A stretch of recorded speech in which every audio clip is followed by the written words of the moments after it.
আসসালামু আলাইকুম। তো আমি চলে আসলাম সকাল সকাল ঘুম থেকে উঠে যে ব্রেকফাস্টটা করতে গেছিলাম বেওয়াচে, সেটারই ভিডিও নিয়ে। আসলে নর্মাল টাইমে কিন্তু আমরা ঘুম থেকে উঠি না, আর যখন দেখি যে বাফেট ব্রেকফাস্ট ফ্রিতে পাচ্ছি তাহলে কি আর মিস করা যায় না। আসলে ফ্রি না, আমাদের রুম রেন্টের সাথে এটা ইনক্লুড ছিল। তো আমরা এখানে একদম সকাল সকাল ঘুম থেকে উঠে চলে এসেছি, খাবার দেখছিলাম যে কি কি নেওয়া যায়। অনেককেই দেখেছি আমি যে যা কিছু আছে সব কিছু ওভারলোড নিয়ে খেতে পারে না, খাবারগুলো নষ্ট করে। এটা কিন্তু খুবই দুঃখজনক। আমার মনে হয় যতটুকু আমি খেতে পারবো ঠিক ততটুকু পরিমাণই খাবার নিব।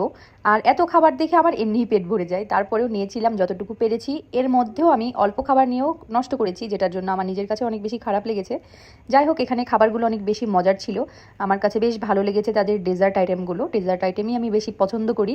যখনই হচ্ছে এমনি নর্মালি হচ্ছে বুফে যখন ডিনার করতে যাই তখন কিন্তু আমি ডেজার্ট আইটেমই বেশি খাই।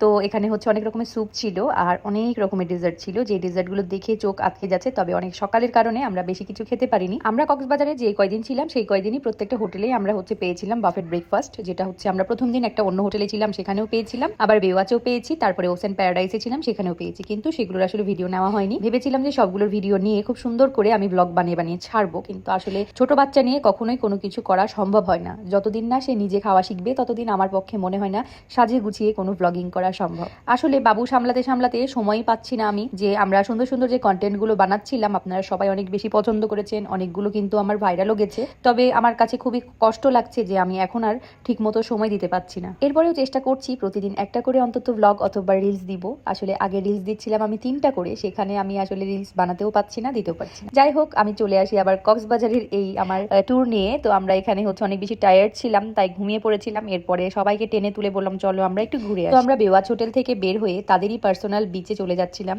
এত সুন্দর লাগছিল, দিনের থেকে রাতের ভিউটা অনেক বেশি সুন্দর। তো আমরা সবাই মিলে বের হয়ে গেছি, এখানে আমরা সবাই ছিলাম। আসলে ভিডিও ক্লিপস নিয়েছি শুধু আমার হাজবেন্ড আর বাবু, আর এখানে সবাই অনেক বেশি এনজয় করছিল। এখানকার পরিবেশটা সম্পূর্ণই আলাদা, তো আমার কাছে বেশ ভালো লেগেছে। তবে এখানে 1 থেকে 2 দিনের বেশি থাকলে মনটা খারাপ হয়ে যাবে, কারণ যারা বেশি গ্যাঞ্জাম পছন্দ করে তাদের জন্য কিন্তু এই জায়গাটা না। আমি কিন্তু সবসময় জয়েন্ট ফ্যামিলিতে থাকা মানুষ, সো আমার কাছে একটু গ্যাঞ্জামই বেশি ভালো লাগে। তো তারপরেও 2 দিন আমরা অনেক কোয়ালিটি টাইম স্পেন্ড করেছি এই জায়গাতে, একদম ফাঁকা ছিল।